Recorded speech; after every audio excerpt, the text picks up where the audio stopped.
terus mengalir, kuasa Roh Kudus-Mu terus mengalir,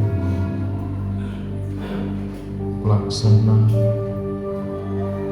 aliran air kehidupan yang terus menembus seluruh organ-organ tubuh kami.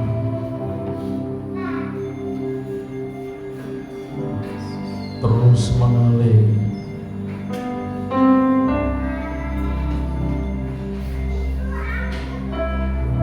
menembus sampai ke seluruh sistem tubuh, terus bergerak, menembus sampai kepada sel-sel tubuh. Kekuatan aliran air kehidupan membangun, kekuatan aliran air kehidupan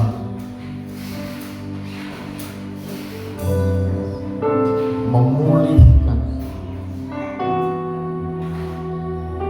kekuatan air kehidupan menyegarkan setiap dahaga jiwa,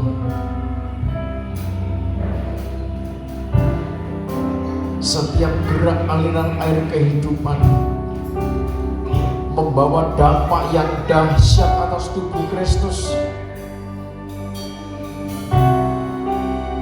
Setiap gerak aliran air kehidupan, geraknya kuasa Roh Kudus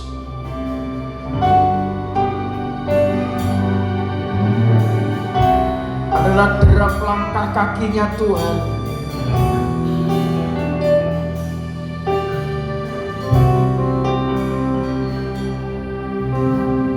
yang terus membawa umat-Mu menjejaki setiap kehidupan, melangkah dengan kepastian, melangkah dalam kemenangan. Dan kami percaya otoritas kuasa Tuhan terus bergerak membawa umat-Mu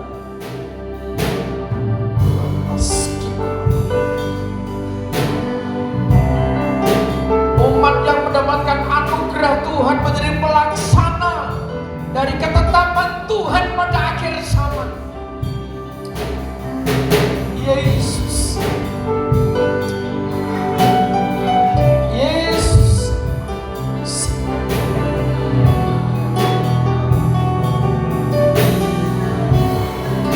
derap langkahnya orang-orang pilihan Tuhan,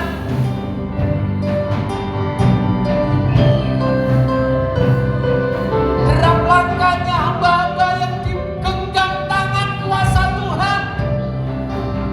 Yesus,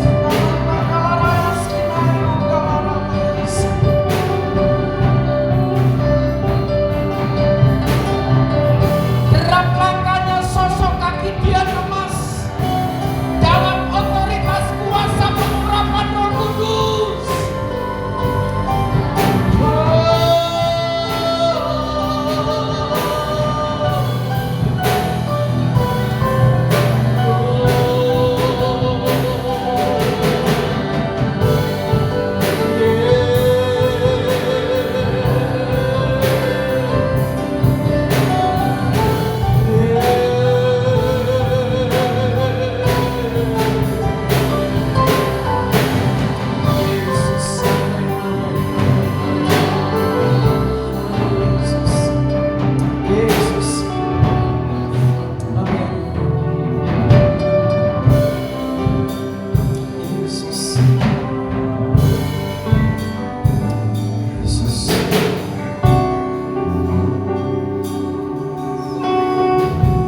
Fokus membuka hati,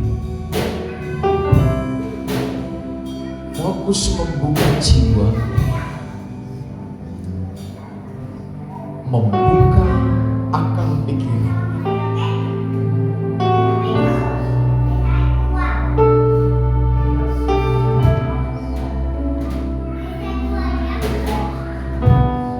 Dengan penuh kelembutan hati, supaya masing-masing pribadi bisa mendengar suara Roh.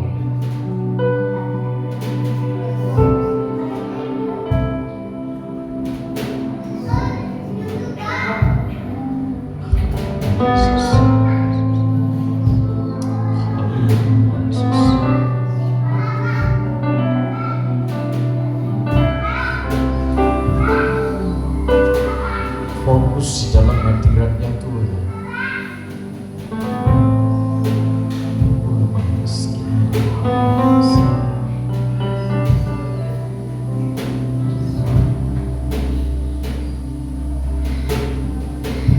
Yesus, Yesus,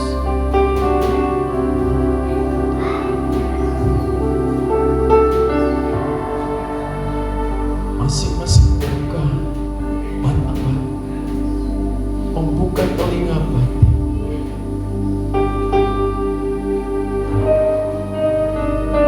supaya saudara bisa menangkap maksudnya Tuhan untuk hidupmu.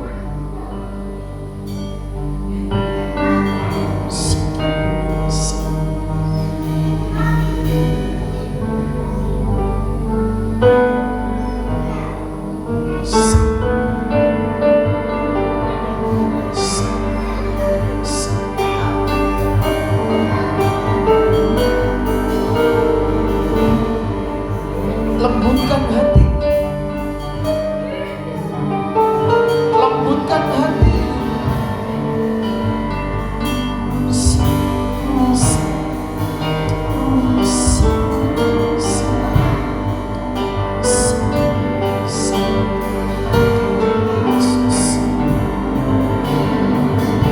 Percaya, percaya.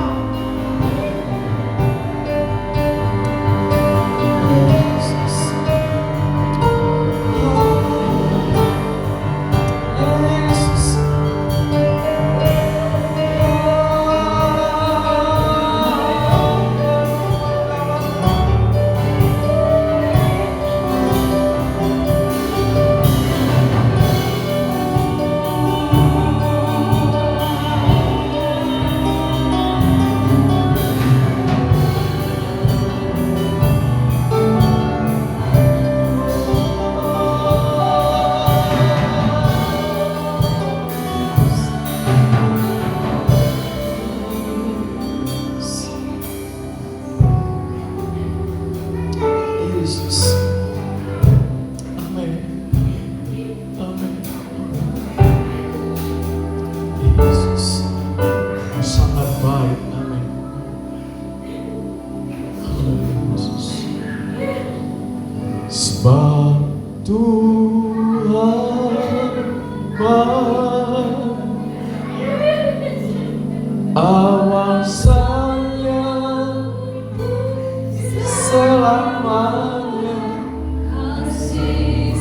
setianya.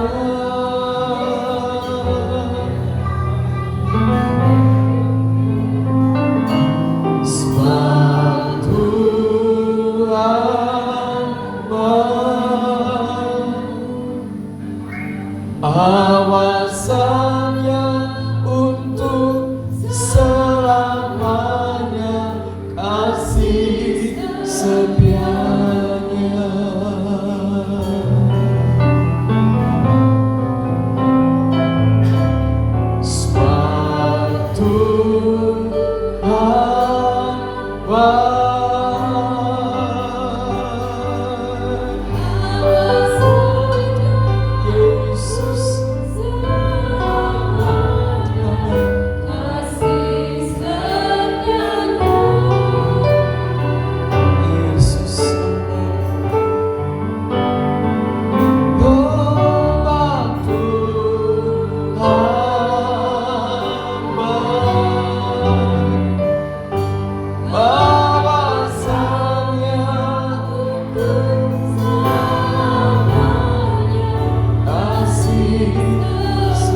bersyukur atas anugerah-Mu, atas kasih-Mu yang begitu sempurna, kebaikan-Mu, kesetiaan-Mu menuntun hidup kami, mendidik hidup kami untuk mengerti rencana Tuhan, sehingga kami boleh mendapat kesempatan dipakai Tuhan menjadi alatnya Tuhan, memperlengkapi kegerakan gereja Tuhan pada akhir zaman demi terciptanya suasana damai, kegerakan tubuh Kristus demi terciptanya suasana tenang, demi suasana yang rukun, yang bersatu, yang siap menyambut kedatangan Tuhan di dalam hadirat.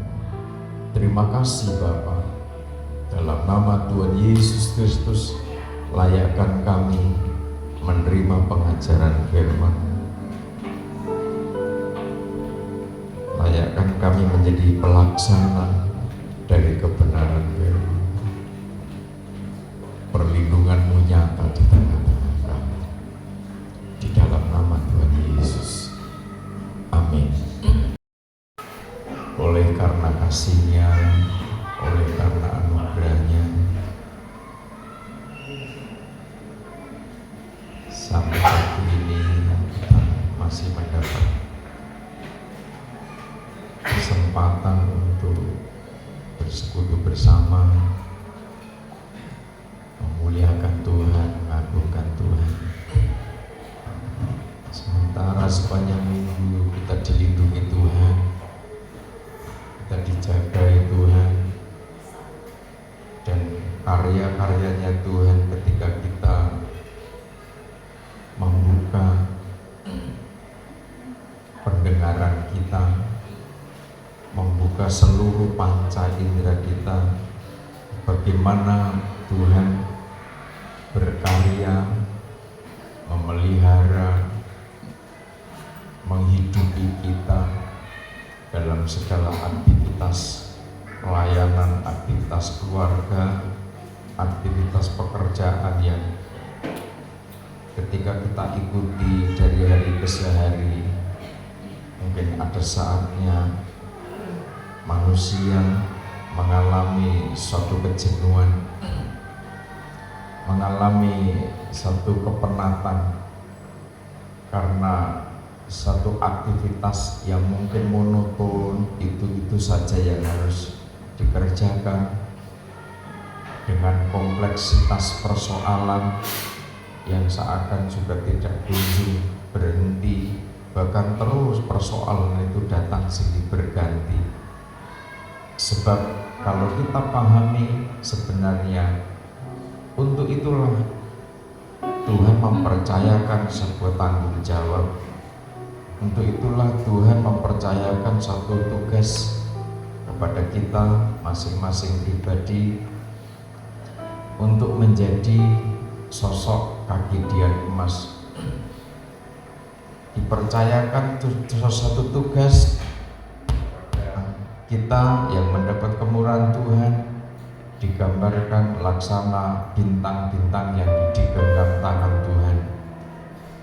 Ini suatu tugas dari Tuhan untuk menghadapi, untuk mengurai, untuk menyelesaikan setiap persoalan yang datang silih berganti. Bapak Ibu yang dikasihi Tuhan, mari kita belajar melihat kenyataan kondisi gereja pada akhir zaman. Kita perlu tahu ini. Kita perlu membaca firman Tuhan, dan kita perlu membaca situasi yang sedang berkembang. Kita perlu peka, kita perlu dengar-dengaran ada suara apa di luar sana, ada peristiwa apa di luar sana. Kalau kita memiliki kepekaan untuk membaca situasi, untuk mendengar hal-hal yang terjadi, kabar, informasi yang sedang berkembang saat-saat ini, Terus apa yang harus kita kerjakan? Langkah apa yang harus kita ambil? Apakah kita mau melaksanakan kehendaknya Tuhan, atau kita hanya cukup membaca situasi, cukup kita membaca firman, cukup kita mendengar terus tanpa melakukan satu tindakan? Nah, mari kita akan lihat kondisi gereja pada akhir zaman. Kalau kita berbicara gereja, maka mungkin terlalu luas gereja yang mana yang perlu kita lihat. Kondisi gereja apa yang perlu kita lihat? Kita tidak perlu fokus kepada gereja A, gereja B, sinode A, sinode B sampai sinode Z. Tetapi yang akan kita pahami dari sudut pandang firman Tuhan, cocok tidak nanti situasi, kondisi gereja, kondisi umat pada akhir zaman dengan firman itu. Ketika kondisi gereja pada akhir zaman bahkan kita persempit, ketika kondisi hidup kita sebagaimana firman Tuhan itu katakan, kita harus melangkah seperti apa, kita harus bertindak seperti apa. Sebab tidak semua jemaat Kristen, tidak semua yang menamakan dirinya jemaat gereja itu akhirnya nanti masuk di dalam keselamatan kekal. Ada standar kerajaan Tuhan, ada standar kerajaan Allah yang harus masuk ke sana. Sebab itu, mari kita baca dulu Kisah Para Rasul pasal pertama. Sudah kita baca beberapa kali. Kisah Para Rasul pasal pertama.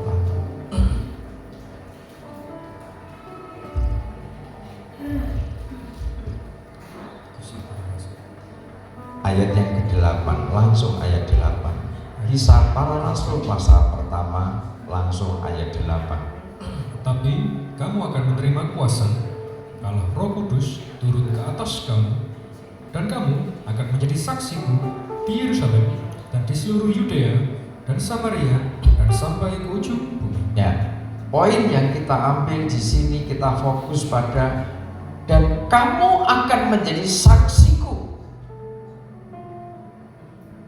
Menjadi saksi. Orang yang menyaksikan dan harus menjadi saksi adalah orang yang melihat, orang yang mendengar peristiwa atau kejadian. Seorang yang akan dipakai menjadi saksi adalah orang yang bisa dimintai pertanggungjawaban atas kesaksian itu. Makanya ketika seseorang harus menjadi saksi di suatu persidangan atau suatu pertemuan atau suatu kesepakatan, maka harus dijanji, bahkan harus tumpang tangan di atas kitab bahwa apa yang dikatakan itu iya apa adanya. Kalau saksi itu bohong, nanti kebohongannya itu ada sanksinya sendiri untuk dirinya sendiri, menjadi saksi bohong, menjadi saksi dusta, tambah berat. Oleh sebab itu, bagaimana menjadi saksinya Kristus? Orang yang menjadi saksinya Kristus adalah orang yang mengalami sendiri, merasakan sendiri, menyaksikan sendiri tentang apa yang dikerjakan Roh Kudus di dalam dirinya. Orang yang akan bersaksi adalah orang yang melihat, orang yang merasakan apa yang dikerjakan Roh Kudus atas sahabatnya mungkin, atas istrinya mungkin, atas suaminya, atas anggota keluarganya mungkin, atas apa yang dia kerjakan.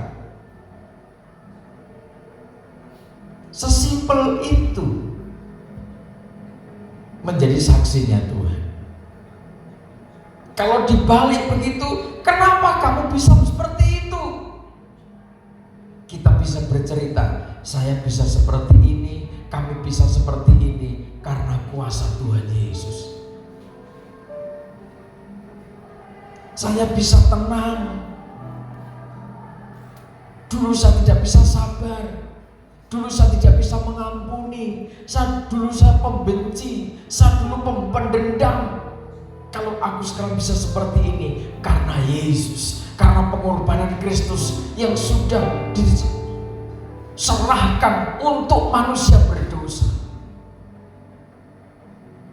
Karena kuasa Roh Kudus, aku dituntunnya, diubahkannya menjadi seperti ini. Wah, usahanya jenengan sekarang sukses. Dulu merintis dari yang seperti itu kecil. Tokonya kecil, usahanya kecil, warungnya kecil. Dulu sekarang sudah seperti ini. Apa rahasianya? Saudara bersaksi, katakan apa rahasianya? Itu bersaksi.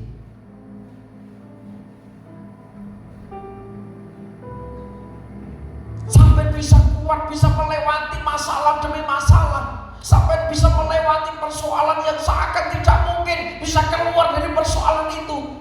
Apa yang menjadikan sampai bisa keluar dari persoalan itu?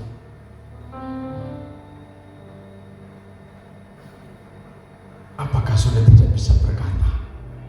Tidak bisa bercerita?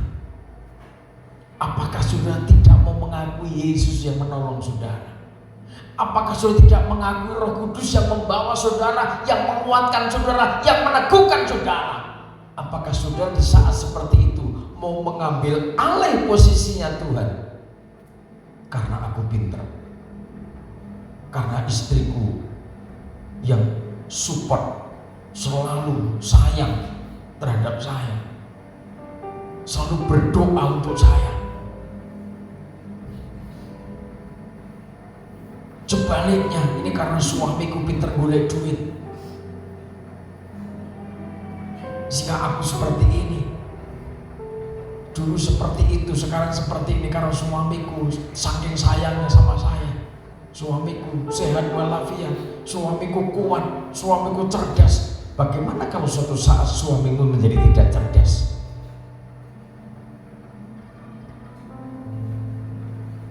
Bagaimana kalau suatu saat istrimu sudah tidak sayang lagi dengan saudara? Kebanggaan apa saudara sebagai seorang laki-laki? Itu yang saudara saksikan. Iya, karena orang tuaku kaya raya. Iya, karena orang tuaku karena nenek moyangku. Itu yang menjadi kebanggaan kita. Semuanya itu lenyap. Semuanya tidak ada arti. Sebab itu kita harus memahami, ini gereja Tuhan pada akhir zaman itu harus menjadi apa sih? Harus menjadi saksi. Makanya di dalam kitab Wahyu pasal pertama di sana dibuka akan munculnya sosok 7 bintang yang digenggam tangan Tuhan. Akan muncul pada akhir zaman 7 sosok kaki dian emas.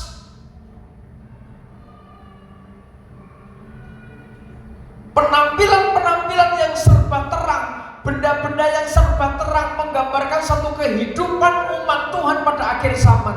Mulai dari bintang-bintangnya Tuhan sampai kepada jemaat yang digambarkan laksana sosok kaki dian emas. Semua harus menjadi saksi, memancarkan sinar terang dalam kapasitas tugasnya di bumi.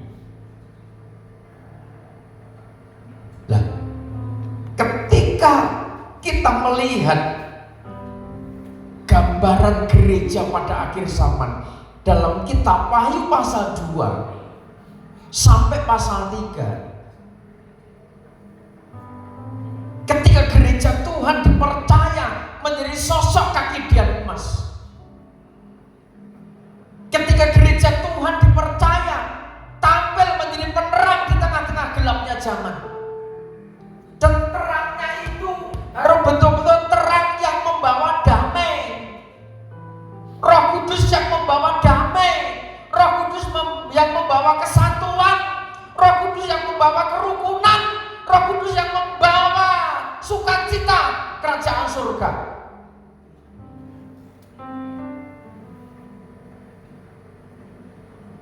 Terus bagaimana ketika ada orang berbicara Roh Kudus, katanya kepenuhan Roh Kudus, sementara justru akhirnya terpecah belah. Makanya Rasul Paulus menerangkan kepada jemaat Korintus, kita harus bijak. Nanti kita sepintas akan lihat gereja Tuhan pada akhir zaman yang digadang-gadang Tuhan sempurna laksana sosok kaki dian emas. Laksana kaki dian emas, tetapi di dalamnya terdapat persundanan.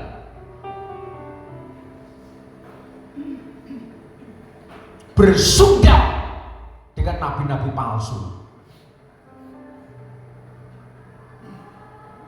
Ini hanya bisa ditangkap oleh firman Tuhan. Ini hanya bisa ditangkap oleh kuasa hikmat dan makrifat.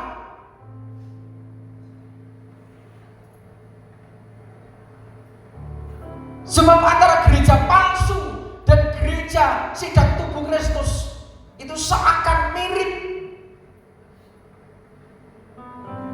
Secara finansial sudah Babel, gereja palsu berlimpah-limpah.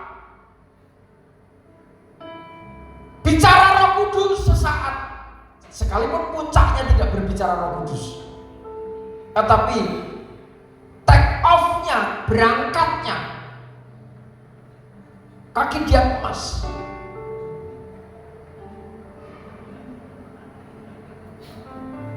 Jemaat Efesus dalam kitab Wahyu pasal 2, jemaat ini terdidik. Siapa yang tidak terkesima dengan jemaat Efesus? Coba dibaca Mas. Jemaat Efesus, kitab Wahyu pasal 2, mulai ayat pertama. Wahyu pasal 2. Kepada jemaat di Efesus, ya. Tuliskanlah kepada malaikat jemaat di Efesus, Ya. inilah firman dari Dia yang memegang ketujuh bintang itu. Firman dari Tuhan yang memegang ketujuh bintang. Terus Di tangan kanannya dan berjalan di antara ketujuh kaki dian emas itu. ya, dia berjalan di antara ketujuh kaki dian emas. Jemaat akhir zaman, gereja akhir zaman tidak terlepas dari pantauan Tuhan sendiri. Sehingga tidak akan bisa menyembunyikan sedikit pun dosa. Terselip sedikit dosa di dalam dirinya. Karena Tuhan ada di antara tujuh kaki dian itu. Dia melihat langsung. Dia mengamati langsung. Sejauh mana eksistensi, keberadaan tujuh sosok kaki dian itu. Jadi jemaat atau gereja Tuhan pada akhir zaman itu tidak ada yang tersembunyi di hadapan Tuhan. Mau model ini, mau model itu, mau bergaya begini, bergaya begitu, mau berdalih dengan ini, dengan itu, mencari kitab lain sementara kitab yang tertulis itu tidak ditaati. Cari-cari kitab yang tidak tertulis.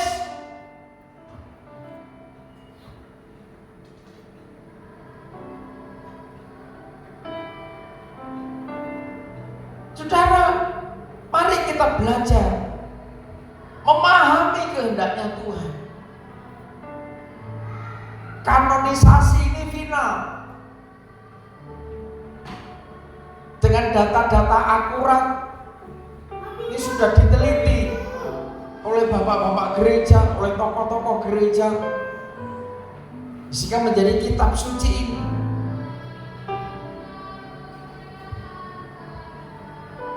Oleh sebab itu, jemaat Efesus itu menjadi perhatian Tuhan.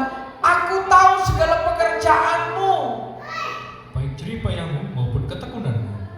Aku tahu bahwa engkau tidak dapat sabar terhadap orang-orang jahat, ya, bahwa engkau telah mencobai mereka yang menyebut dirinya rasul, ya. tapi yang sebenarnya tidak demikian, bahwa engkau telah mendapati mereka pendusta. Terus, Dan engkau tetap sabar dan menderita oleh karena namaku, dan engkau tidak mengenal lelah. sampai situ dulu.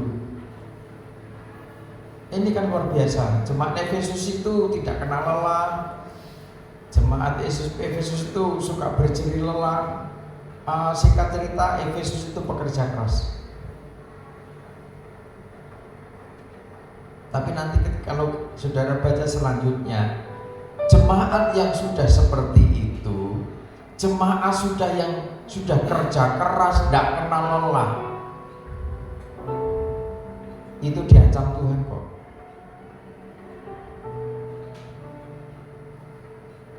Sehingga saya katakan begini, apalagi kita tidak kerja keras, apalagi kita asal-asalan, apalagi kita malas-malasan. Yang kerja keras seperti Efesus, yang punya roh menimbang seperti Efesus, jemaat Efesus itu tidak gampang digoncang. Bahkan ada ajaran-ajaran yang aneh-aneh. Efesus ini fokus kepada firman, tidak mau tergoncang. Roh menimbangnya kuat, marifatnya luar biasa. Saudara, levelnya ini sudah sangat tinggi. Efesus tidak main-main. Sudah dalam kondisi seperti ini terancam loh. Jadi jangan sampai kita ini berbangga. Saya akan tekankan, yang bekerja keras saja terancam. Kalau aktivitasnya, kerja kerasnya, jerih lelahnya itu tidak didasari dengan kasih, agape. Apalagi malas-malasan, ditegur, nanti tidak terima, ditegur, bersengut, ditegur, bersungut-sungut, dididik, nggak memperhatikan didikan itu, terus mau jadi apa? Kalau anak-anak ditegur, dididik, didikan itu tidak mendatangkan sukacita.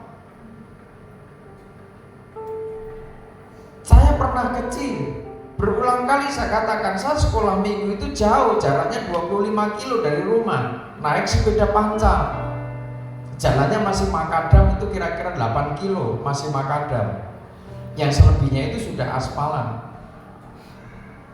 Jam 3 pagi sudah berangkat ke gereja, karena posisinya di kota besar, di Yogyakarta Pusat, dekat stasiun Lempuyangan.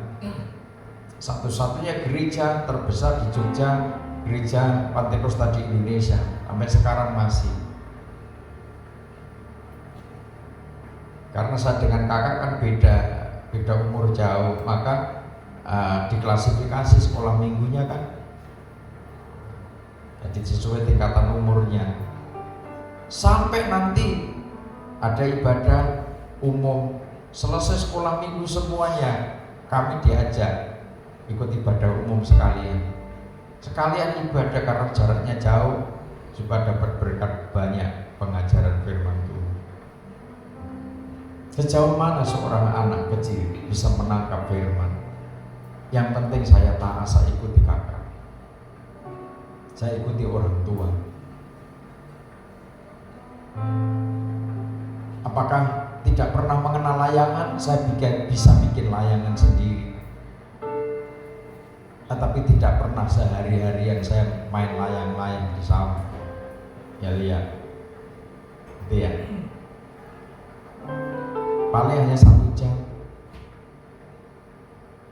2 jam. Setelah itu ngarit, cari rumput, cari kayu bakar, bantu orang tua. Sekali orang tua memberi nasihat, pantang berbantah-bantah, pantang berdalih alasan.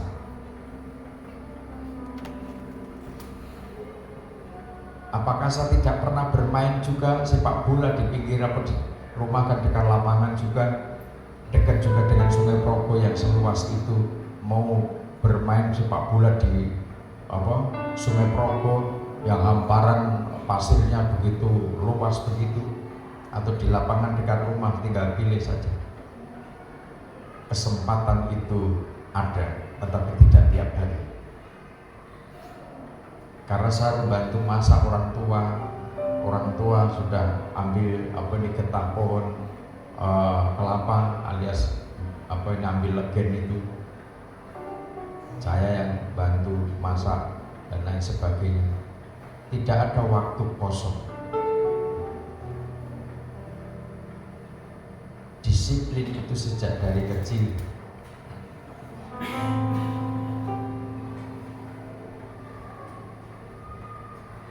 Kalau tidak dari kecil mendisiplin diri, Efesus bisa seperti itu. Jemaat Efesus bisa disiplin, kerja, jadi pekerja keras, jerih payahnya luar biasa, ketekunannya luar biasa, sudah bekerja keras, tekun, tidak kenal lelah. Ini prestasi besar. Makanya Efesus itu jemaat sulung.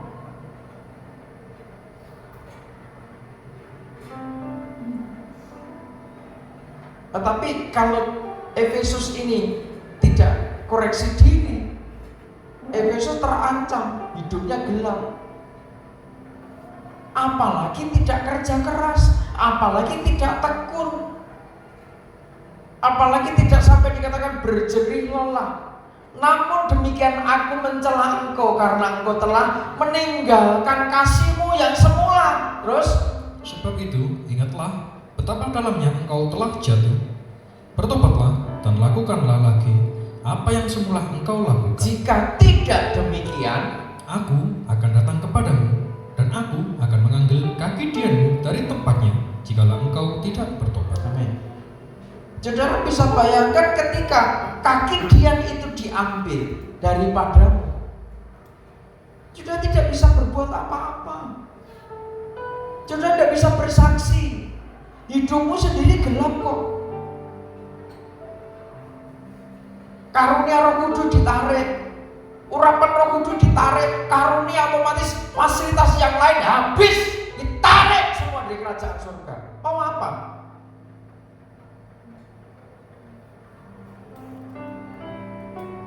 Pasti hidupnya tidak mungkin menerangi orang lain, sedangkan untuk dirinya sendiri tidak bisa damai. Simpel kan? Jadi cirinya itu kenapa? Bagaimana supaya bisa menjadi saksi? Kerja keras, oke. Tekun, ya. Tekuni, sembahyang ditekuni. Tidak mudah itu.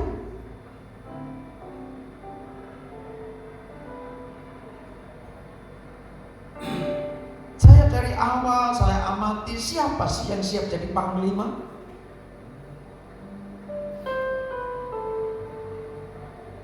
Saya percayakan pimpin doa. Ini, ini dan lain sebagainya.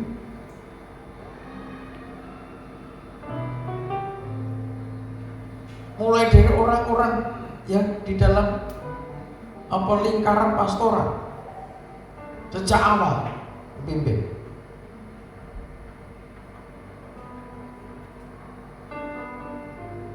Tapi ada saatnya tambah lama kok tambah nggak ada powernya.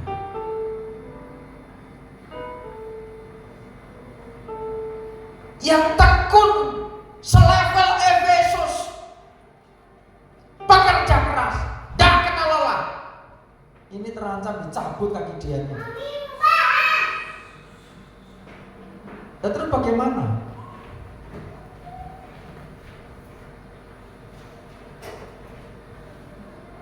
Bayangkan kalau kita tidak melangkah langkah terus ngono-ngono terus.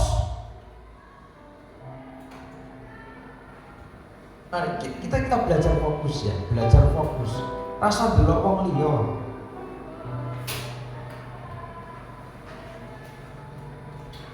Samuel itu punya prestasi dipakai oleh Tuhan. Sampai raja-raja Israel yang memberkati, yang tumpang tangan, menuangkan minyak urapan Samuel. Tahu sejarahnya Samuel, ingat kan? Dari kecil Samuel sudah dididik oleh Tuhan, dititipkan di pastori. Pastorinya Imam Eli. Tentunya Samuel yang masih imut-imut itu juga melihat bagaimana sih anaknya Imam Eli.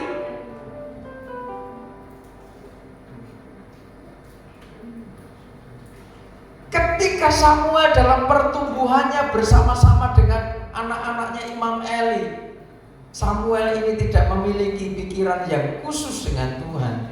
Tentunya Samuel kan kesandung karo anak Imam Eli. Jadi orang itu kalau mau dipakai Tuhan dari kecil ini wis ketok. Orang bondokan, orang kesandungan. Lah iku anake gembala. Anake gembala yang ngono.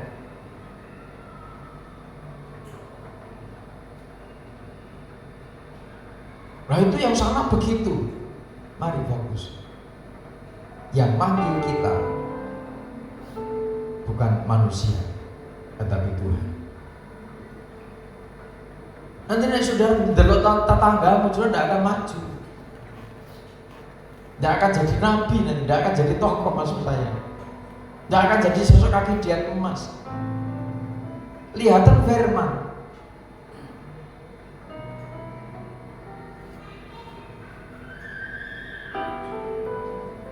Saya itu kalau didik anak-anak itu dasarnya firman, bukan karena apa, tidak suka. Rongine kok tidak boleh main layang, yang layang kok tidak boleh. Lah sekarang anak sudah mestinya dididik ngerti, bantu orang tua, nyapu bersih-bersih atau bagaimana. Sekarang main layang-layang dari pagi sampai jam 5, kira-kira piye?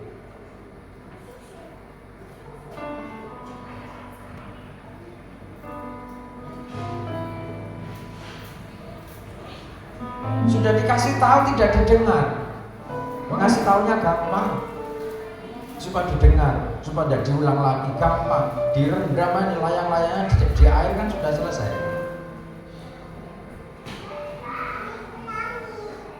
Saya pernah kecil saya gitu kan. Opa ini pernah kecil. Tapi saya mau diatur oleh orang tua. Kalau jadi orang tua sekarang tidak bijaksana, dan terus gimana? Saudara akan membentuk generasi yang songong.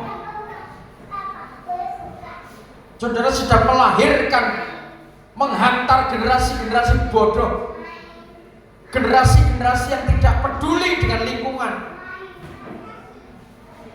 generasi-generasi yang tidak hormat pada orang tua, tidak taat pada orang tua, tidak nurut sama orang tua. Orang tua diinjak-injak.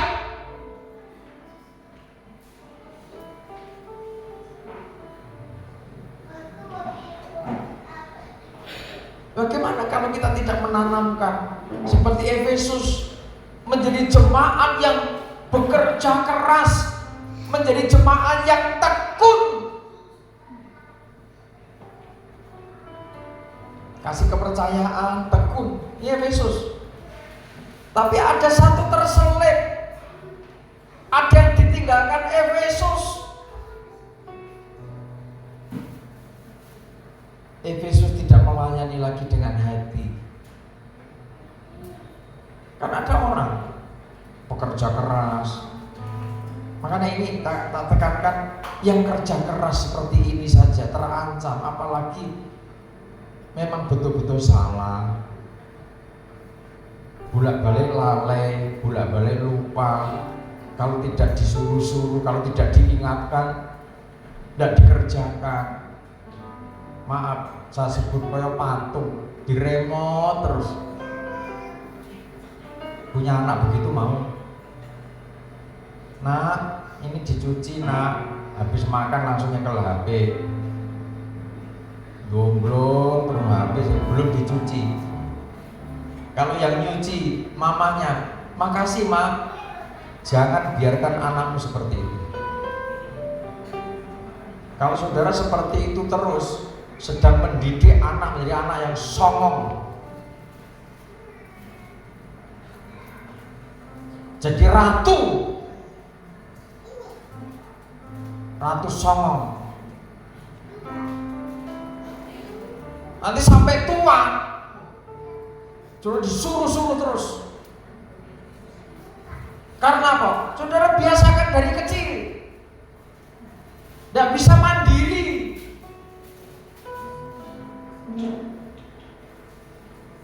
Ketoknya nyapu, bersih-bersih, ketoknya ngepel. Jangan bilang hanya gitu aja kok jadi masalah, hanya gitu aja dipersoalkan. Bukan soal dipersoalkan, tetapi ini mentalmu, tabiatmu, karaktermu yang tidak mau kerja keras, tidak mau bertekun, tidak mau berjerih lelah. Jemaat model Efesus gini aja terancam, apalagi songong, ditegur, tambah ngamuk, tidak kepake. Terus terang, tidak kepake di kerajaan surga.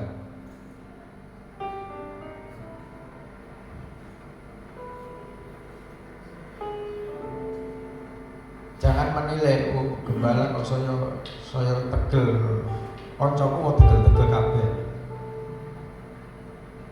Mungkin selama ini terlalu lunak terhadap anak-anak, terlalu lunak, dikasih kesempatan, tidak ngerti-ngerti, hasilnya melegetrek.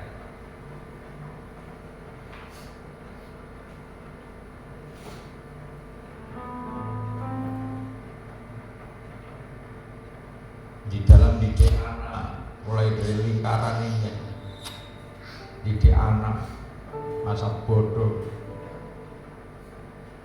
Jangan salahkan anak sepenuhnya, tapi disadari, dibawa kepada Tuhan. Masing-masing sadar diri sebagai debu, masing-masing sadar aku yang salah. Kalau selama ini mungkin satu nyalakan, kalau nunjuk begini, firman sudah berulang-ulang kali disampaikan, harusnya dipahami, harusnya sudah jadi guru. Tetapi kenapa harus diginikan, digitukan, harus ini, harus itu? Itu yang gembala itu sulit tidur. Ketika tapi nanti malam naik ke bukit yang gak kokoh, karena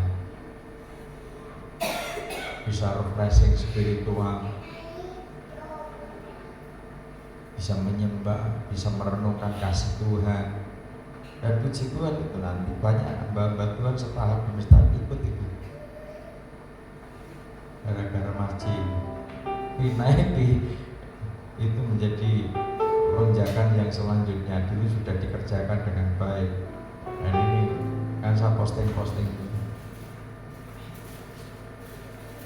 itu menjadi pemantik untuk hamba-hamba Tuhan mau ikut.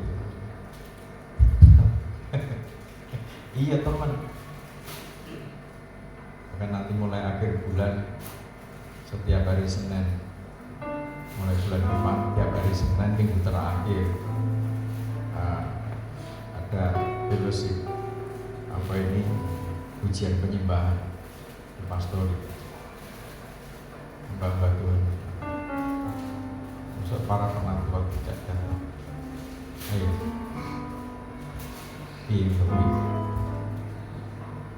kan saya sudah berkata beberapa saat yang lalu, ini akan terjadi. Bumi saudara menjadi bagian dari sosok pelita emas yang Tuhan taruh di bumi Majapahit. Kalau Nuswantoro itu dulu pernah berjaya, itu spirit of Majapahit di sekitar kita. Saudara memiliki otoritas kuasa pengurapan Roh Kudus. apakah saudara tidak terpanggil untuk secara khusus membangun peradaban baru sehingga bumi Majapahit boleh mengalami satu lonjakan, satu pergerakan yang dahsyat? Saudara ikut ambil bagian di dalamnya dalam hal dinamika spiritual. Saudara, ini real. Kita kerjakan setahap demi setahap. Jadi belajar hikmat makrifat itu setahap demi setahap dan nyata. Tidak cukup diomongin roh. Diomongin roh tidak jadi kenyataan. Itu bukan hikmat makrifat.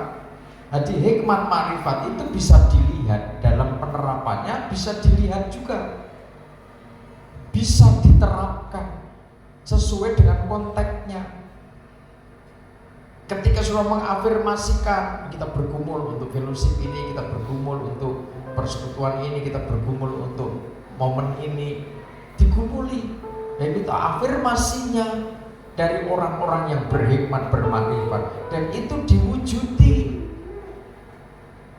Bukan hanya omong-omong toh, mau begini, mau begitu, akhirnya leketre. Tidak sesuai perkataannya itu, karena bukan berdasar pada firman Tuhan.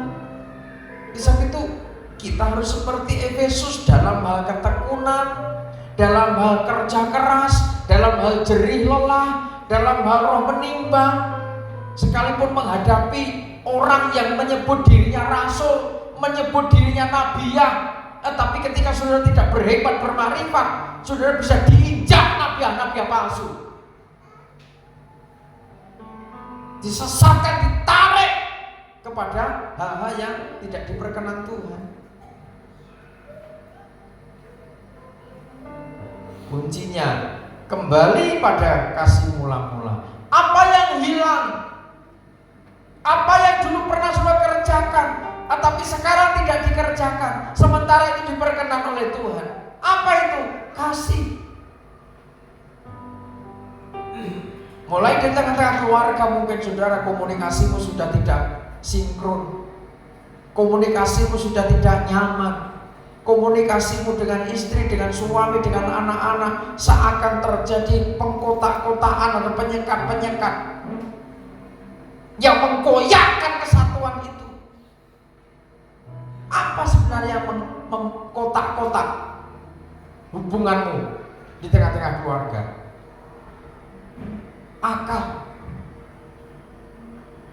Akalmu itu yang memecah belah. Perasaanmu itu yang memecah belah, yang jadi berhala. Egomu itu yang memecah belah. Coba andai kata mau di persoalan kok ruwet gak rampung, susah orang ngerti judulnya piye, katakan, "Ma, nak, papa yang salah atas semuanya ini." Nah, ingat buat ini, kerjaan yang paling berat itu begini ini. Dan ini yang dikehendaki Kristus. Jadi jangan lupa kalau saudara pernah nikah, kalau saudara pernah nikah, sebagaimana Kristus mengasihi gerejanya, yang mengorbankan segala-galanya dalam segala hal, mengasihi tubuhnya untuk menjadi sempurna. Bagaimana jawabmu? Waktu itu jawab apa? Jadi nih, ya saya bersedia. Coba cermati itu ayat pengantin itu. Saya sebut ayat pengantin. Karena apa? Bagaimana suami harus bertanggung jawab demi mengangkat istrinya, suami harus berkorban sampai mati. Non reputation. Egonya tidak ada, dagingnya, suara dagingnya, gejolak ini sudah habis di misbah korban bakaran. Bau harum persembahan korban itu yang muncul dari sana. Saudara, kalau kita memahami Kalau kita taruh semuanya itu, saudara sedang mendapatkan kemenangan. Jangan delok istrimu nganyel ke jengkel ke. Kalau perasaan saudara selalu begitu, saudara memang tidak damai. Ya kan? Pikiranmu yang bergejolak ini dan itu, coba kelihatan. Ego saja, ego yang harus dibuang. Nggak tahu bagaimana ngatur waktu untuk bisa mensinkronkan. Nah, apa kurang waktu? Saya katakan, apa kurang waktu? Ngobrol sama istri semalam-malaman, umpama habis doa, nggak katakan kadang nggak sampai 2 jam aja kok. Waktunya dari jam 11 sampai pagi berapa jam? Cukup nggak untuk ngobrol?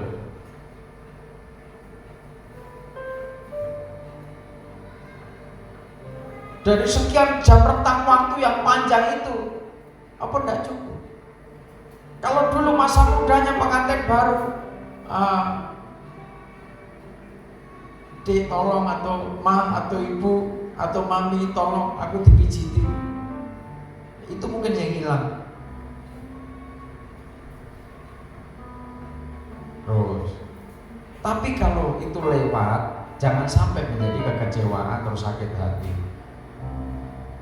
Terus semua jawabnya itu, ya wis, rasa, bubar.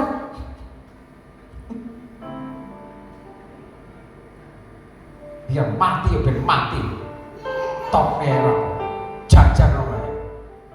Nah, ingin iki, naik wis kesurupan ini repot. Bener kan? Berarti kan ya, jadi yang menghalangi kesatuan itu kan jiwanya, hatinya sendiri yang bermasalah. Kenapa kok tidak jadi dipijiti, atau kenapa kok minta dikeroi, kok tidak dikeroi? Saben hari, seminggu boleh dikatakan 2-3 kali. Pak, kenapa kok tiap hari keroan? Sampai nanti kalau kulitnya ngelonrok kan bahaya. Ya kalau bisa diganti dengan kulit anjing atau kulit kire atau kulit pedus gak apa-apa. Lah kulit orang itu kan berbeda. Itu gimana? Wes bubar. Ayo coba.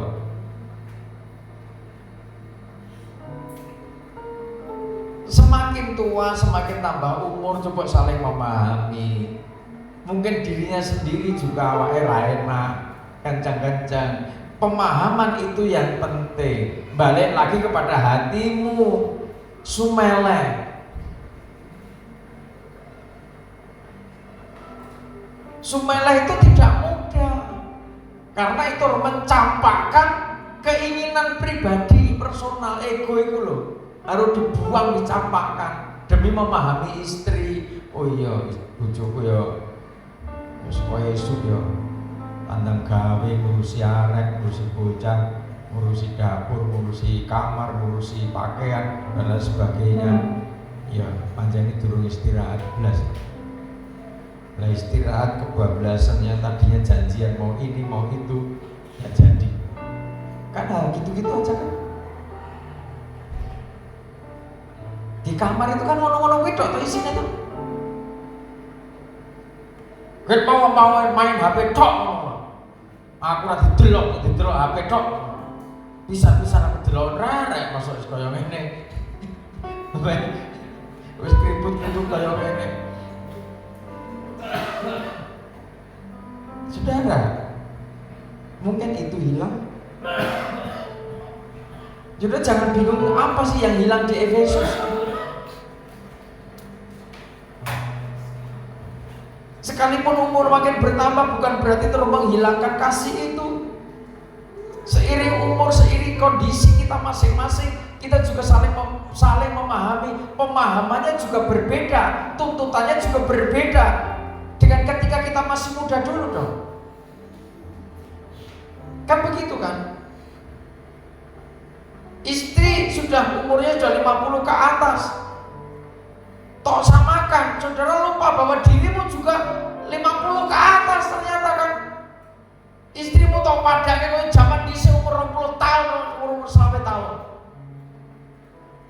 Sementara saudara sebagai suami dibandingin ketika umur 20 tahun juga tidak mau kan? Iya toh? Pak loro. Tiap bulan absen loro, tiap bulan absen loro. Tiap bulan kemudian darah tinggi, rendah dulu. Rendah, tinggi, rendah, tinggi, rendah, tinggi, biar grafiknya itu bagus. Nggak gitu. Masih ditanya tanggal tua, masih tinggi nih, tensinya. Mulai memasuki tanggal pertama, masih turun. Cobalah. Komunikasi yang baik, semakin tua, itu semakin bisa menyusun kata yang manis, jika disampaikan didengar sampai telinga suami, telinga istri. Nanti nutup pintu karena kebablas kena angin, tersinggung. Mama kok sekarang kasar? Lupa, mohon ampun, tadi itu kena angin apa? Alasan. Terus gondrong. Sepele-sepele yang kelihatannya. Setan akhir zaman itu tidak perlu pakai persoalan, pakai masalah segede-gede. Setan akhir zaman tidak perlu tampil jadi gendruwo. Setan akhir zaman tidak penting, tidak perlu tampil jadi tuyul. Sebab koruptor itu kalau tuyul tidak akan kepake, karena tuyul itu juga cilik. Saya koruptor itu bukan tuyul yang masuk di dalamnya.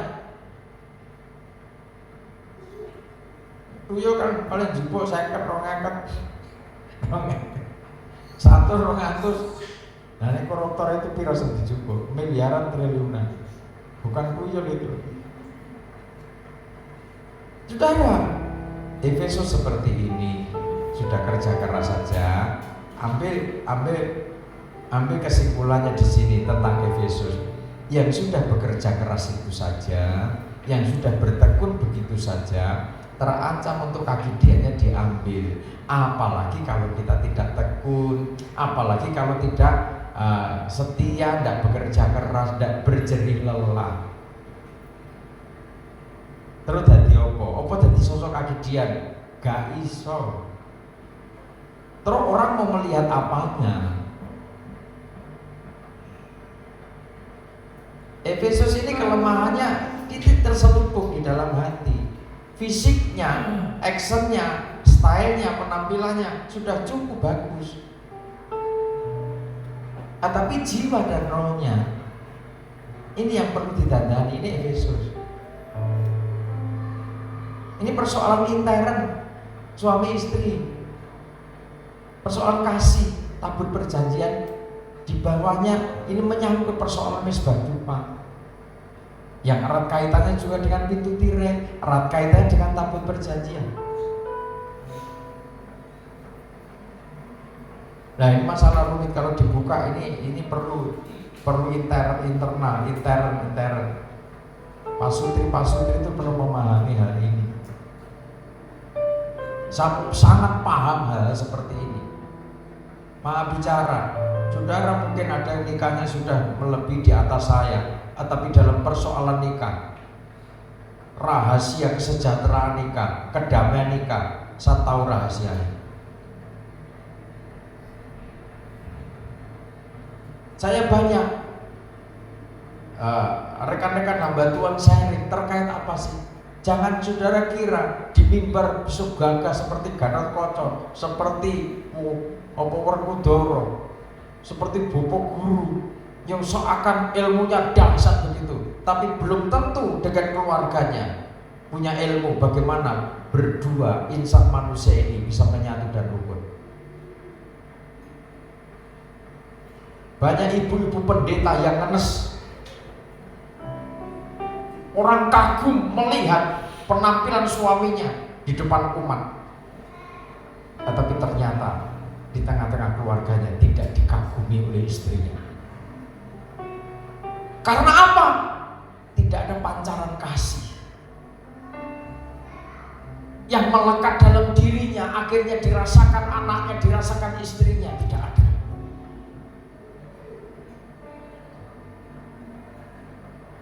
Saya katakan banyak, saudara, bintang-bintang pada akhir zaman yang seakan dahsyat, tetapi kenyataannya tidak sedahsyat di mimbar. Saudara, saya mendapat kemurahan Tuhan bagaimana memahami persoalan tabur perjanjian, persoalan urusan nikah, urusan keluarga. Kenapa sih keluarga itu sudah sekian puluh tahun, sudah 60 tahun, sudah 70 tahun tidak bisa damai dengan istrinya, tidak bisa damai dengan suaminya. Banyak juga terjadi istri-istri ketika kecewa tidak pernah bilang dengan suaminya, aku kecewa dengan kamu. Karena ini persoalan personal, persoalan batin, persoalan jiwa.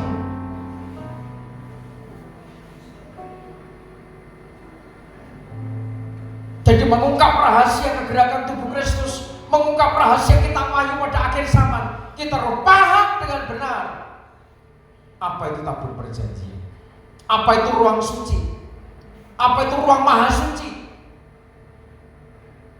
Kalau kita tidak tahu secara menyeluruh, secara detail, jangan bicara kitab wahyu.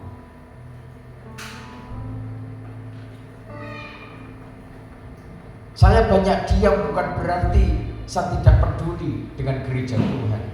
Setahap demi setahap rahasia rencana Allah pasti mengalir tepat pada waktunya. Kalau ini diterima maka jadi berkat. Kalau pengajaran firman Tuhan, saya katakan, kalau orang tua bicara, kalau gembala bicara, dianggapnya telek. Perkataan seorang hamba Tuhan dianggapnya telek, diinjak, dibuang, tidak ada artinya. Ketika sudah mengalami kegagalan demi kegagalan, ketika kamu gagal menjadi anak, ketika anakmu gagal, apa yang lu banggakan? Baru bisa menangis.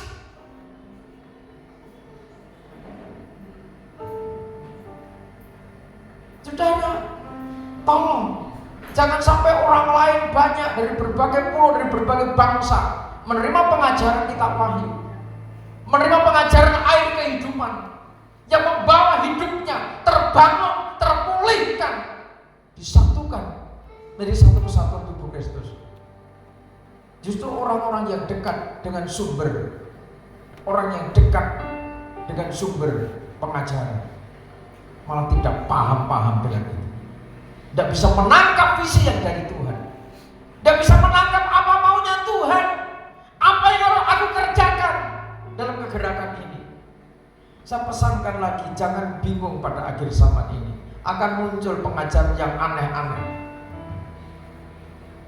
Dan kalau sudah tidak waspada, sudah terjebak, sudah tertindas dengan ajaran-ajaran yang membinasakan. Saudara, ini Efesus. Jadi coba kita berkaca diri. Kalau Efesus seperti itu saja, terancam untuk kaki dianya diambil, alias gak iso ngopo-ngopo, tidak bisa menjadi terang, tidak bisa menjadi saksi, wis gak kanggo. Belum jemaat Smyrna. Jemaat Smyrna juga begitu. Jemaat Smyrna itu takut penderitaan. Jemaat Smyrna itu takut kalau harus bersekutu dengan salib. Sekalipun model karakter jemaat Smyrna ini juga masih mendapat kemurahan kalau mau bertobat. Kalau dipercayaku, dipercaya tanggung jawab begitu, berdalih. Karena itu salib, harus menyalibkan daging, dipercaya tanggung jawab. Mungkin ada event ini, perlu biaya banyak, ini secara yang kelihatan nyata. Nanti dalihnya begini, dalihnya begitu, dalihnya begitu. Kalau saudara punya konsep yang alkitabiah dan jangan dibantah, Tuhan punya cara memberkati saudara.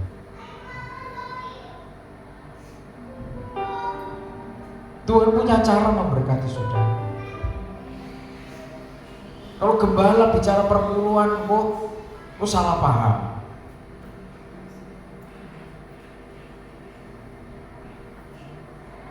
Dikira nih, wah ini kan ada pendeta juga, pendeta yang dahsyat, melarang perpuluhan itu tidak perlu dan lain sebagainya. Saya punya bukunya. Maksudnya itu perpuluhan itu tahap awal. Selanjutnya bukan perpuluhan lagi, tapi 50%, 70%. Siap toh saudara? Saudara, saya kenal rekan-rekan tokoh-tokoh nasional gereja itu, saya kenal baik. Saya bisa sharing dengan mereka, saya bisa ngobrol dengan mereka.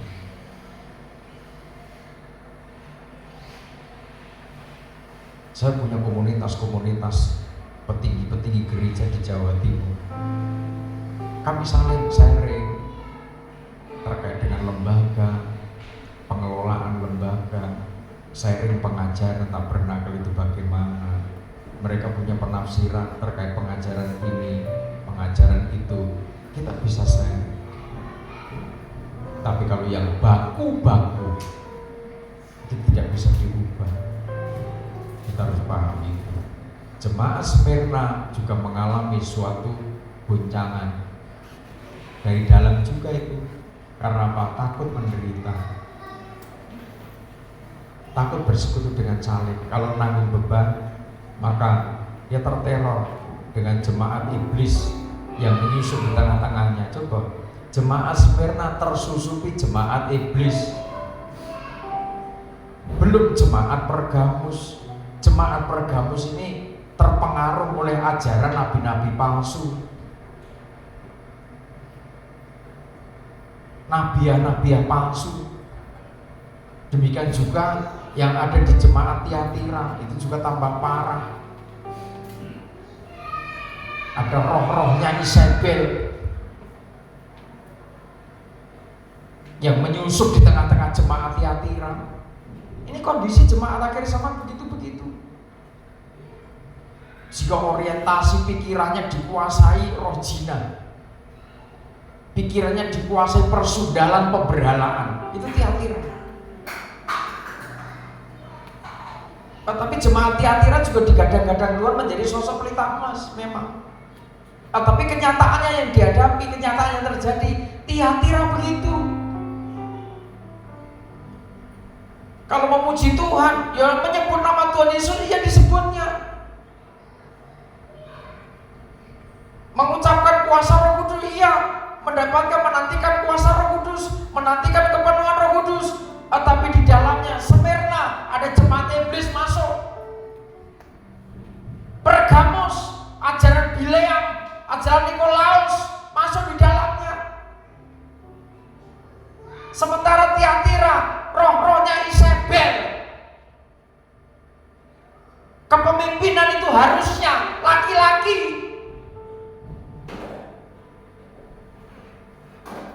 Kepala rumah tangga itu laki-laki. Tetapi karena jemaat Tiatira disusupi roh-rohnya Isabel, maka banyak sekarang orang-orang yang merasa dirinya dipakai, malah melintang dengan nubuat-nubuatnya, terkontaminasi roh-rohnya Isabel, jadi pemimpin pada akhir zaman.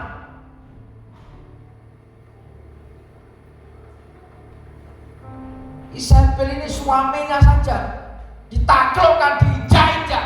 Jadi orang-orang itu kalau perempuan kalau tersusupi kangsupan rohnya Isabel, laki-lakinya masih diperbudak.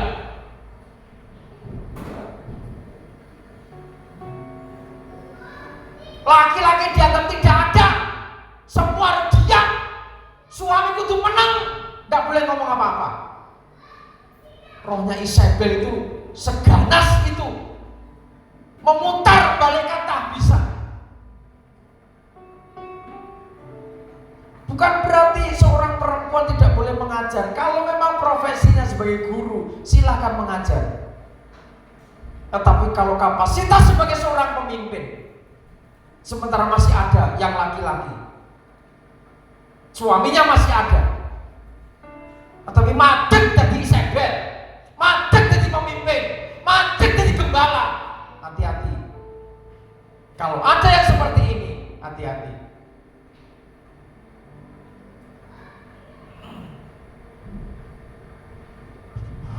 Bukan pengajaran firman Tuhan lagi yang diajarkan, yang mengalir bukan ajaran firman lagi,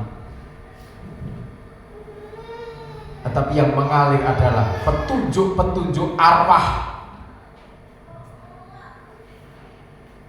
yang dibenci oleh Tuhan. Hati-hati. Kalau saudara melihat gereja, melihat jemaat seperti ini, bagaimana saudara tampil?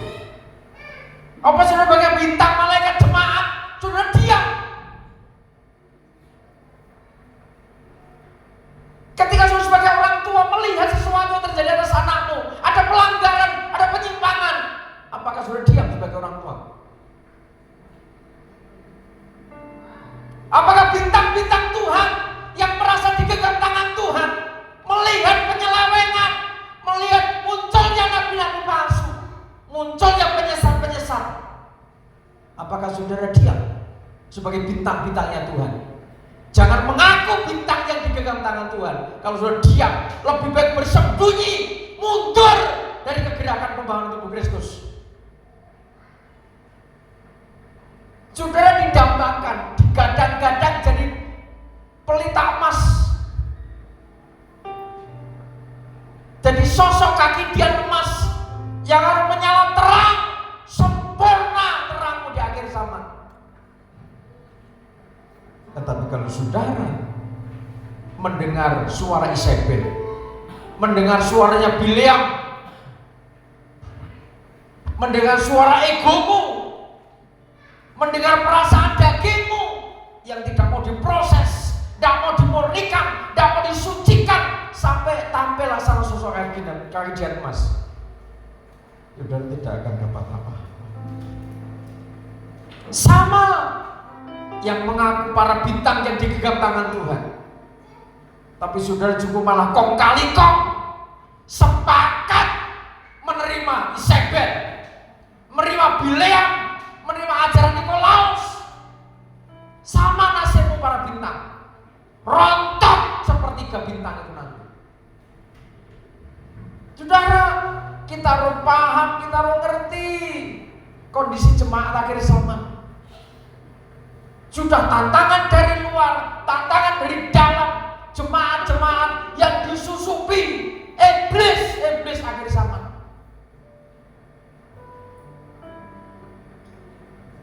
Banyak orang terkecoh. Mereka juga ngomong Roh Kudus, mereka juga ngomong Tuhan, ya. Tetapi alamat doanya, alamat petunjuknya bukan kepada Tuhan, tapi kepada Isabel, kepada Bileam, kepada Nikolaus.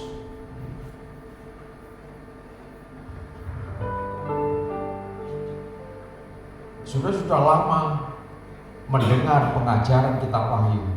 Kalau ada perkembangannya, kalau ada rahasia-rahasia yang harus saya ungkap secara total, terbuka terang-terangan, jernih seperti kristal, saya tidak punya tanggungan lagi. Dan itu kan kenyataan gereja, kenyataan bintang-bintang pada akhir zaman. Kita semua berjuang. Belum jemaat kepada jemaat Sardis. Jemaat Sardis juga mengalami satu kondisi di mana ini antara mati dan hidup. Kelihatannya lahir baru, tetapi justru mengalami satu kematian. Kalau tidak bertobat, Sardis itu juga bahaya, mengalami kebangkitan palsu. Kebangkitan palsu itu masuknya zaman antikris. Kebangkitan palsu,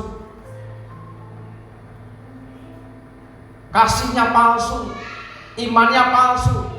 Dengan iman dihadapi semua, tapi imannya palsu. pengharapan palsu. Itu Sardis. Sementara Philadelphia terjebak pada persoalan perasaan. Ini perasaan total. Secara materi pas-pasan.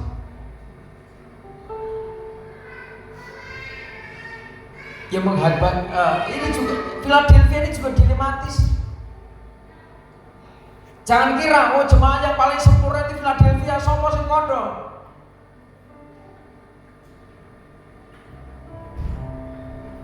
Jemaat Philadelphia tempur dengan perasaannya, perang dengan jiwanya, perang dengan akal budinya, antara taat terus ngikuti pengajaran firman Allah yang jernih seperti kristal.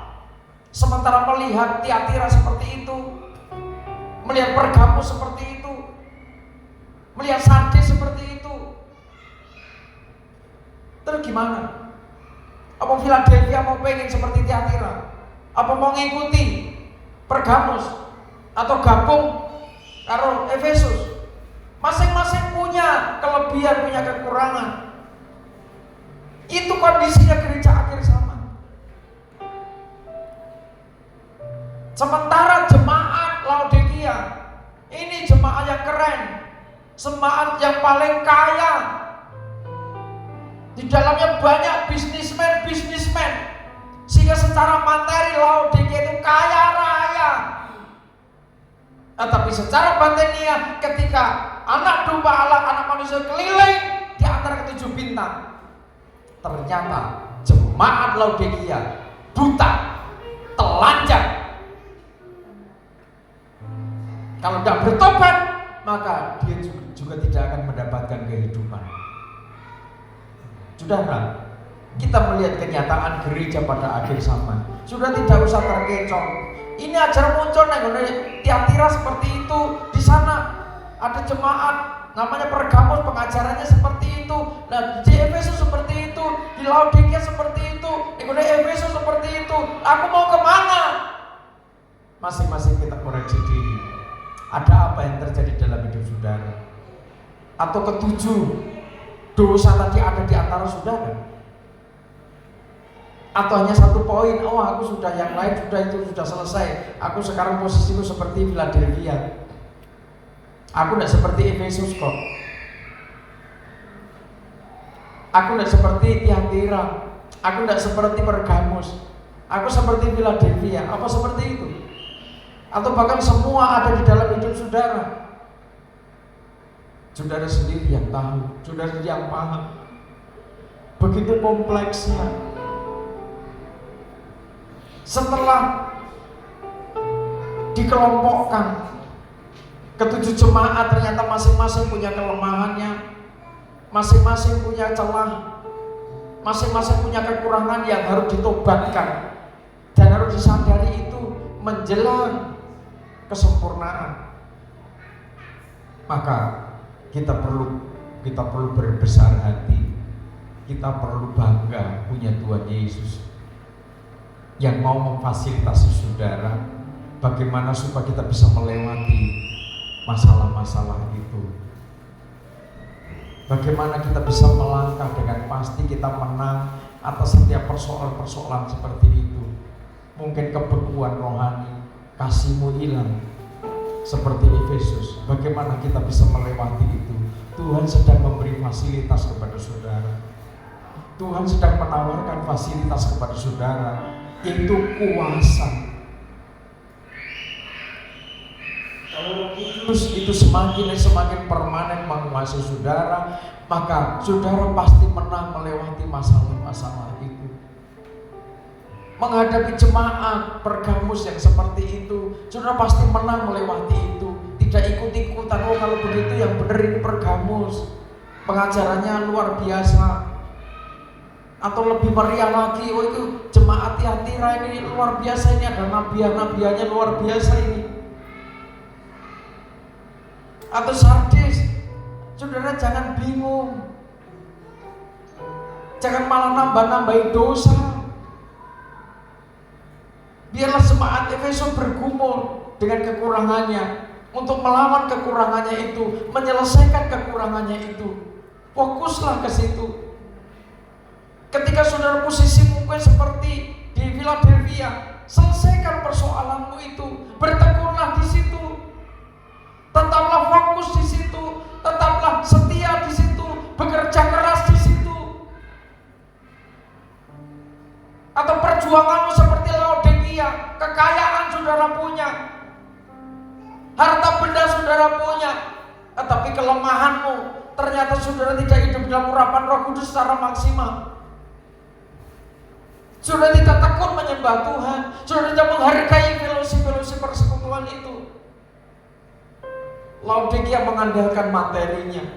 Laodikia cenderung memberhalakan, mentuhankan materinya. Kaya raya Laodikia. Tapi suatu saat akan menanggung beban yang tidak mungkin bisa diselesaikan kalau tidak bertobat. Jangan terkecoh dengan berita Laodikia, dengan berita Philadelphia, dengan berita Tiatira, dengan berita Pergamus, Sardis.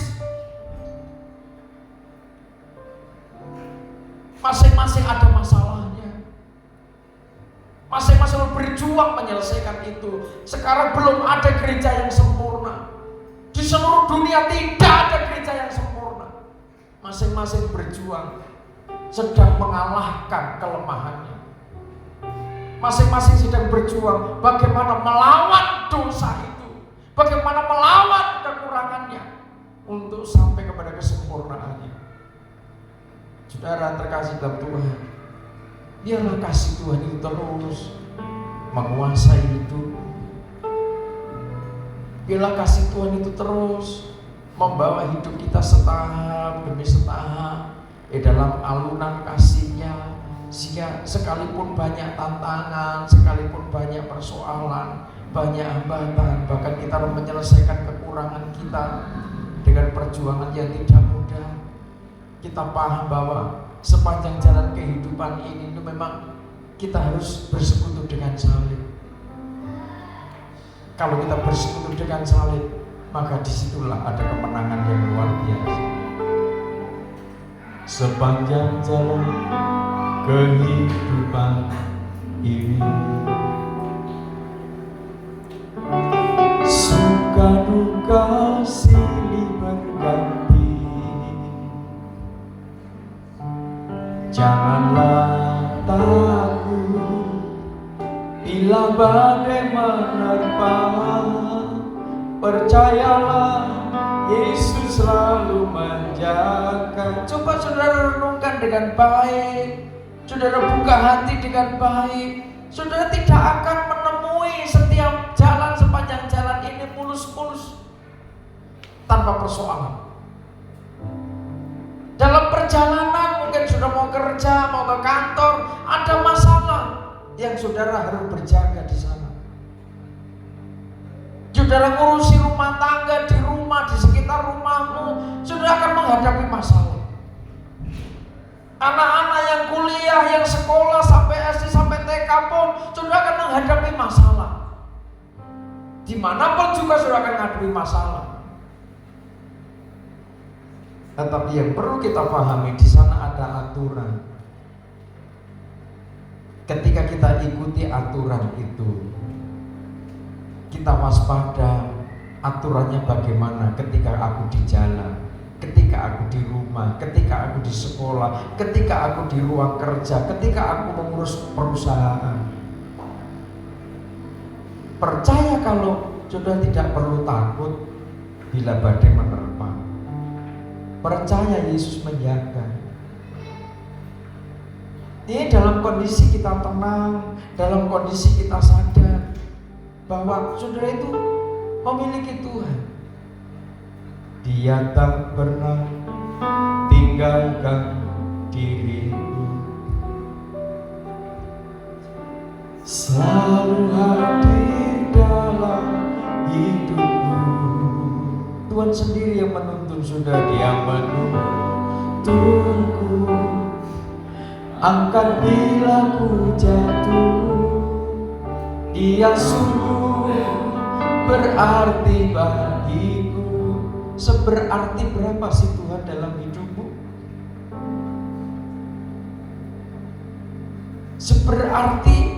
Seberharga apa sih Tuhan dalam dirimu? Dibanding dengan hartamu, dibanding suamimu, dibanding istrimu. Apa sudah terlalu yakin bahwa itu segala-galanya bagimu? Ada saatnya mungkin suamimu seakan tidak mau tahu dengan batinmu. Ada saatnya mungkin istrimu tidak mau tahu dengan batinmu. Apakah sudah terlalu yakin itu semua? Adanya ketika saudara merasa pernah capek Tuhan.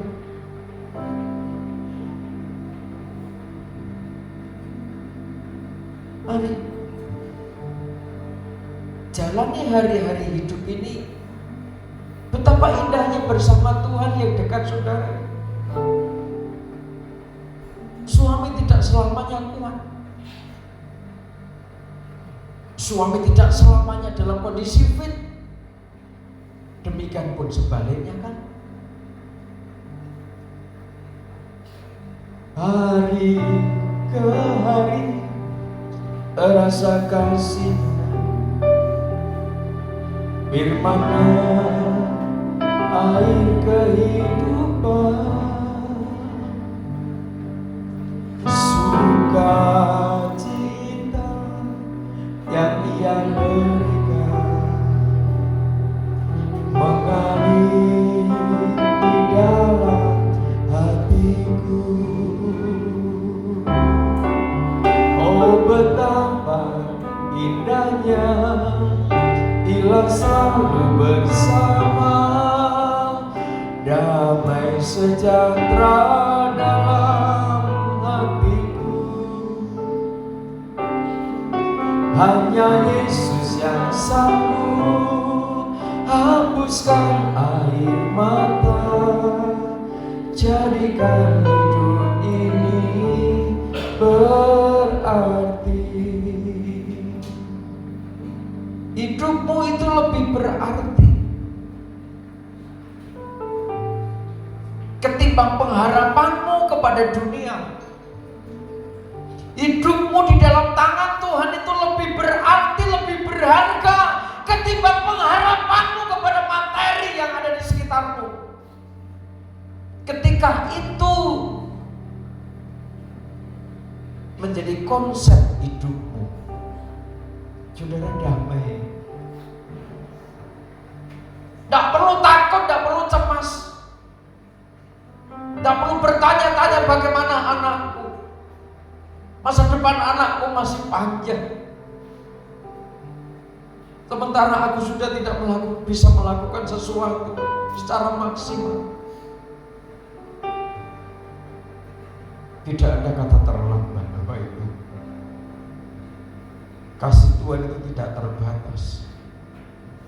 Tetapi Tuhan punya waktu. Kapan mengasihi saudara, kapan menyempurnakan saudara. Ketika waktu itu tidak dimanfaatkan dengan baik, maka kita dikatakan orang-orang yang terlewatkan. Kiranya Tuhan Yesus memberkati. Haleluya.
Kudus yang berbicara dalam hati. Biarlah kekuatan pengurapannya yang terus mengerjakan apa maunya Tuhan dalam hidup.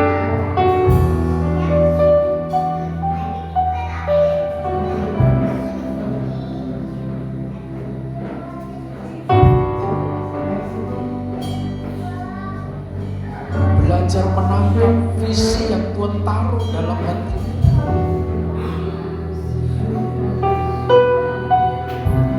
Yesus.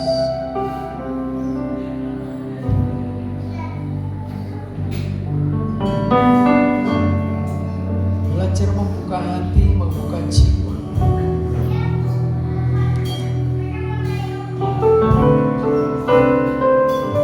Ini aku Tuhan.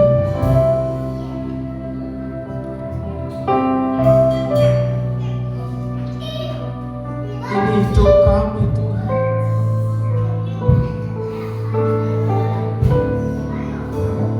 Kita sudah melihat gambaran pada akhir zaman.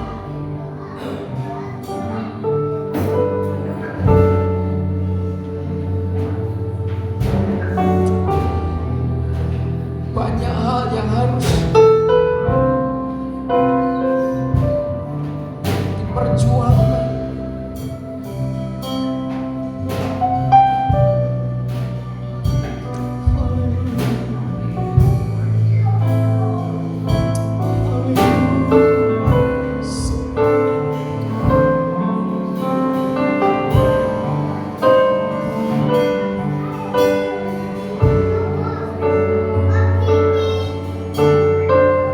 Belajar menangkap visi dari Tuhan.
Ada kuasa yang memberikan pemulihan, ada kuasa yang mempersatukan, ada kuasa yang membangkitkan, ada kuasa yang memberikan kekuatan baru.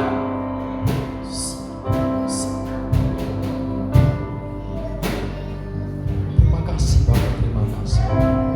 Tuhan yang memilih umat-Mu, Tuhan yang memilih hamba-hamba-Mu. Kami percaya Tuhan punya otoritas memberikan kuasa, memberikan perlindungan, memberikan kekuatan yang dahsyat itu untuk umat-Mu melaksanakan kehendak dan ketetapan Tuhan. Terima kasih Bapak, terima kasih. Tuhan jangkau seluruh umat-Mu, baik ada dalam ruangan ini maupun yang ada di tempat masing-masing. Tuhan jangkau mereka, berkati mereka,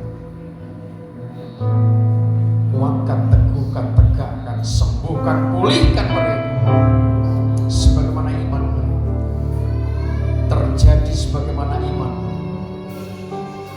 terjadi sebagaimana pengharapan dalam nama Tuhan Yesus Kristus. Memberkati bangsa kami Indonesia, memberkati para pemimpin bangsa kami, memberkati seluruh umat Tuhan, seluruh gereja Tuhan yang ada di Majapahit, di mana kami tinggal. Kami percaya kemuliaan hadirat Tuhan menyatakan terjadi suasana yang kondusif, yang harmoni atas bumi Majapahit. Berkat-Mu berlimpah atas hamba-hamba-Mu, atas gereja Tuhan, menjadi berkat bagi masyarakat demi terciptanya suasana damai, suasana yang rukun, suasana yang berberkah. Di dalam nama Tuhan Yesus Kristus kami berdoa. Amin.